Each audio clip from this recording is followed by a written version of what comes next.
Friends, आज के इस वीडियो में जो भी क्वेश्चंस किए गए हैं, कमेंट्स किए गए हैं सर के रिलेटेड, हमने तमाम नोट किए हैं और आज उन डाउट्स को हम क्लियर कर रहे हैं आपके सामने। Welcome to my another video. तो फ्रेंड्स, सबसे पहले मैं आपको बता दूं, बहुत सारे लोग पूछ रहे हैं कि सर क्या हमें इन्फॉर्मेशन फॉर्म भरकर जो है वापस करना पड़ेगा बीएलओ को? जी हाँ, करना पड़ेगा। आप रखकर क्या करेंगे? आपको चाहिए कि जो फॉर्म आपको दिए गए हैं, 2 फॉर्म, उसमें 2 फॉर्म में भी जो है फिलअप करवाएं या करें। एक फॉर्म में जो है बीएलओ को दें, एक फॉर्म आप रख लें। अगर आपने फॉर्म वापस नहीं दिया, इन्फॉर्मेशन फॉर्म फिलअप करके बीएलओ को नहीं दिया, आपने पास ही रख लिया, तो आपका नाम 100% लिस्ट से कट जाएगा। इसमें कोई दो राय नहीं है। कई सारे लोग पूछ रहे थे, इसलिए मैंने बताना मुनासिब समझा। और यहाँ पर इलेक्शन कमीशन ऑफ कर्नाटक ने भी अनाउंस किया है कि जितना जल्दी हो सके आप इन्फॉर्मेशन फॉर्म फिलअप करें और बीएलओ को दें, न कि अपने पास रखें। एक फॉर्म अपने पास रखें, एक फॉर्म जो है बीएलओ को वापस कर दें। तो यहाँ पर इलेक्शन कमीशन ने कहा है कि अगर आप एसआई करना चाहते हैं, आपका वोटर लिस्ट में नाम अगर रहना है, तो आपको फॉर्म जो है बीएलओ को देना पड़ेगा, न कि अपने पास रखना पड़ेगा। तो बेहतर है जल्दी से जो है, जिन्होंने अभी फॉर्म फिलअप नहीं किया है, फिलअप कर लें सही डिटेल्स, उसके बाद जो है अपने बीएलओ को एक फॉर्म वापस करें। अब यहाँ पर कई सारे लोग पूछ रहे हैं कि जिनका नाम 2002 की वोटर लिस्ट में नहीं है, जिनका नाम 2002 की वोटर लिस्ट में नहीं है, वो जो है इन्फॉर्मेशन कैसे भरें? तो फ्रेंड्स, इसके बारे में ऑलरेडी मैंने बता दिया है। आप देख सकते हैं हमारे पास इन्फॉर्मेशन फॉर्म मौजूद है। तो जिनका नाम 2002 की वोटर लिस्ट में नहीं है, उनको चाहिए कि वो जो है ये कॉलम को छोड़ दें, ये कॉलम को छोड़ दें, और ये कॉलम और ये कॉलम, यानी जिनके साथ उनकी मैपिंग हुई है उस कॉलम को भरे, या तो अपने अब्बा के साथ, अम्मी के साथ, नाना के साथ, नानी के साथ, दादा दादी के साथ। उसके बाद जनरल डिटेल्स यहाँ पर फिलअप करें। तो फ्रेंड्स, यहाँ पर कई सारे लोगों ने पूछा है कि 2002 की वोटर लिस्ट में हमारा भी नाम नहीं है, हमारे पेरेंट्स का भी नहीं है, ग्रैंड पेरेंट्स का भी नहीं है, तो क्या करें? देखिए, अगर आपका भी नाम नहीं है 2002 की वोटर लिस्ट में, आपके पेरेंट्स का भी नहीं है, ग्रैंड पेरेंट्स का भी नहीं है, तो आपको चाहिए कि आपके 2 कॉलम भी छोड़ दें और जो आखिरी कॉलम है जनरल डिटेल्स का, वो भरकर बीएलओ को दे दें। उसके बाद का प्रोसेस क्या होगा हम आपको बताएंगे। तो जिनका नाम 2002 की लिस्ट में नहीं है, ग्रैंड पेरेंट्स का नहीं है, पेरेंट्स का नहीं है, वो 2 कॉलम को भी एम्प्टी छोड़े और नीचे का कॉलम फिलअप करके दे दे। तो फ्रेंड्स, यहाँ पर और कई सारे लोगों ने पूछा है कि हमने कुछ रॉन्ग इन्फॉर्मेशन फिलअप की है और बीएलओ को हमने दे दिया है, क्या हम बीएलओ से फिर लेकर जो है करेक्शन कर सकते हैं? देखिए, ये आपके बीएलओ के ऊपर डिपेंड है, क्योंकि इलेक्शन कमीशन ने कहा है कि बीएलओ को सबमिट करने के बाद भी करेक्शन कर सकते हैं। तो अगर किसी ने अपना इन्फॉर्मेशन फॉर्म रॉन्ग किया है, कुछ स्ट्राइक किया है या कुछ गलती की है उसमें, और जो चीजें देना था वो नहीं दिए, कोई दूसरी चीज की है, तो आप जो है करेक्शन कर सकते हैं। अपने बीएलओ के पास से जो है आप फॉर्म ले लेकर बीएलओ को कहकर जो है आप वो डिटेल्स चेंज कर सकते हैं। इसमें जो है परेशानी की बात नहीं है, आप बीएलओ से कांटेक्ट करके करेक्शन कर सकते हैं। तो यहाँ पर कई सारे लोगों ने पूछा है, हमने ऑनलाइन भी सबमिट किया है, ऑफलाइन भी सबमिट किया है, तो हमारा क्या होगा? देखिए, अगर आपने ऑनलाइन में सबमिट किया है और ऑफलाइन भी आपने फिजिकल कॉपी जो है दे दी है बीएलओ को फिलअप करके, तो उन दोनों में से कोई एक जो है आपका अप्रूव होगा, ना कि दो भी अप्रूव होंगे, ऐसा नहीं है। एक ऐसे ही रहेगा और कोई एक, 2 में से कोई एक कॉपी जो है अप्रूव होगी।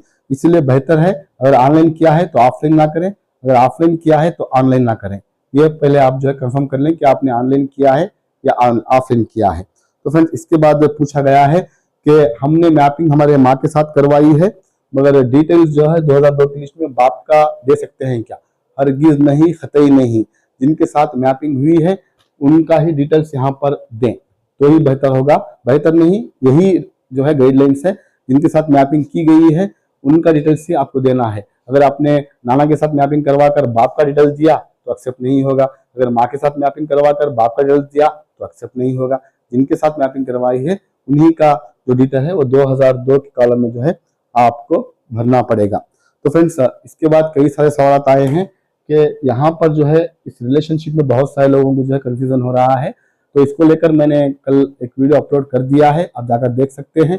यहाँ पर मैंने बताया है कि जिनके साथ मैपिंग हुई है उनका ही डिटेल्स यहाँ पर भरना है, क्योंकि दूसरे स्टेट्स के वीडियो देखकर लोग कंफ्यूज हो रहे हैं। जहाँ तक कर्नाटक का इलेक्शन कमीशन है, उन्होंने बताया है कि किस तरह से भरना है, हमने उसी तरह से आपको बताया है। आप उसी तरह से रिलेशन और रिलेटिव नेम में डिटेल्स फिलअप करें। तो फ्रेंड्स, यहाँ पर जो है और एक क्वेश्चन यहाँ पर पूछे गए हैं कि इस कॉलम में आधार नंबर डालना जरूरी है क्या? जी हाँ, मस्ट एंड शुड डाल दिए, क्योंकि यहाँ पर ऑप्शन पूछा गया है, मगर आधार नंबर सबके पास है, आधार नंबर डालिए, कोई प्रॉब्लम नहीं। कई सारे लोगों ने आधार का कॉलम खाली छोड़ा है, आपके पास आधार अवेलेबल है, सबके पास भी आधार अवेलेबल है, तो खाली छोड़ने का मतलब ही नहीं है, इसीलिए आप आधार नंबर यहाँ पर दे सकते हैं। तो फ्रेंड्स, इसके बाद यहाँ पर जो है एक इम्पॉर्टेंट सवाल किया गया है, अगर हमारा फॉर्म यहाँ पर भर रहे हैं तो संगाति के कॉलम में, संगाति हैसर के कॉलम में किसका भरें। फॉर एग्जाम्पल, अगर यहाँ पर किसी मेल का, यानी यहाँ पर एक मेल का कॉलम भर रहे हैं जो शादीशुदा है, तो मेल के फॉर्म में संगाति हैसर में उनके बीवी का नाम आएगा, जी हाँ, उनके वाइफ का नाम आएगा। अगर फीमेल का फॉर्म भर रहे हैं और वो मैरिड हैं तो उनके फॉर्म में जो है संगाति हैसर में जो है उनके हस्बैंड का नाम आएगा, और जो शादीशुदा नहीं है उन्हें एक कॉलम खाली छोड़ देना है। जी हाँ, जो शादीशुदा नहीं है उन्हें चाहिए कि वो एक कॉलम खाली छोड़ दे, यहाँ पर ना लिखें। और जो शादीशुदा औरतें हैं उनका कॉलम है, तो उनका फॉर्म है, तो संगाति हैसर में हस्बैंड का नाम आएगा। शादीशुदा मर्द फॉर्म भर रहे हैं तो यहाँ पर जो है अपनी बीवी का नाम यहाँ पर लिखना जरूरी है। तो फ्रेंड्स, इसके बाद यहाँ पर बताया गया है कि हमने जो है हमारा फॉर्म रॉन्ग हुआ है, क्या हमें दूसरा फॉर्म मिलेगा। जी नहीं, खतई नहीं मिलेगा। अगर आपका फॉर्म रॉन्ग हुआ है तो आप उसे स्ट्राइक करके व्हाइटनर लगा के ऊपर डिटेल चेंज कर सकते हैं। आपको दूसरा फॉर्म BLO नहीं देंगे, किसी भी हाल में नहीं देंगे। इसीलिए मैंने कहा था कि फॉर्म ज़ेरॉक्स करवा लीजिए और पहले एक ट्रायल देखिए, बाद में ओरिजिनल फॉर्म भरिए, आपको दूसरा फॉर्म नहीं मिलने वाला, आप व्हाइटनर यूज कर ले। तो फ्रेंड्स, इसके बाद बहुत ही इंपॉर्टेंट सवाल पूछा गया है इस कॉलम में। तो यहाँ पर पूछा गया है कि हमने हमारे नाना के साथ मैपिंग करवाई है, तो हम इन्वेस्टमेंट फॉर्म कैसे भरें। देखिए, अगर आपने अपने नाना के साथ मैपिंग करवाई है तो यहाँ पर अपने नाना की 2002 की वोटर लिस्ट निकाली है, उनका नाम जैसा है वैसे ही यहाँ पर एंटर कीजिए। एपिक नंबर डाल भी सकते हैं, नहीं भी सकते हैं। और 2002 की लिस्ट में आपके नाना के सामने किसका नाम है देखिए। अगर उनके अब्बा का नाम है तो उनके अब्बा का नाम लिखिए, संबंध में फादर लिखिए। अगर आपके नाना के सामने उनकी अम्मी का नाम है तो यहाँ पर जो है अम्मी का नाम लिखिए, संबंध में जो है मदर लिखिए। तो ये बड़ा कंफ्यूजन हो रहा है, जिस तरह से हम बता रहे हैं वैसा करें, क्योंकि इलेक्शन कमीशन ने ऐसा ही कहा है इस संबंधा और संबंधी हैसर को लेकर। तो फ्रेंड्स, इसके बाद और एक सवाल आया है, 2002 की वोटर लिस्ट डाउनलोड नहीं हो रही है, कैसे डाउनलोड करें।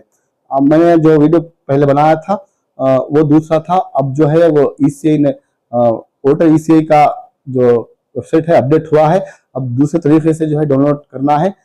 और एक सवाल आया है, 2002 की वोटर लिस्ट में मेरा नाम का स्पेलिंग गलत है तो मैं क्या करूं, कैसे फॉर्म भरूं। देखिए, कई बार मैंने बताया है कि 2002 की लिस्ट सामने रखकर आप फॉर्म भरिए, जिस तरह से उसमें डिटेल मौजूद हैं उसी तरह से डिटेल भरिए। फॉर एग्जांपल, मेरा नाम जहीर खान है, अगर 2002 में मेरा नाम जुबैर खान था, मुझे जुबैर खान ही फिलअप करना है, न कि जहीर खान। आपकी स्पेलिंग की मिस्टेक जो भी हो वही लिखिए, और खासकर इन दो कॉलम में, रिलेटिव नेम में और रिलेशन में, जो दिखाया गया है लिस्ट में, तंदे, गंडा, ताई, उसी तरह से एंटर करें, और जहां तक हो सके कन्नड़ा में ही फिलअप करने की कोशिश करें। तो फ्रेंड्स, आज के लिए बस इतना ही, वरना वीडियो लंबा हो जाएगा। अब भी और कई सारे सवाल हैं, नेक्स्ट वीडियो में उन सवाल का जवाब दूंगा, उन डाउट्स को क्लियर करूंगा। मिलते हैं अगले वीडियो में। Thank you for watching, stay safe, stay blessed always.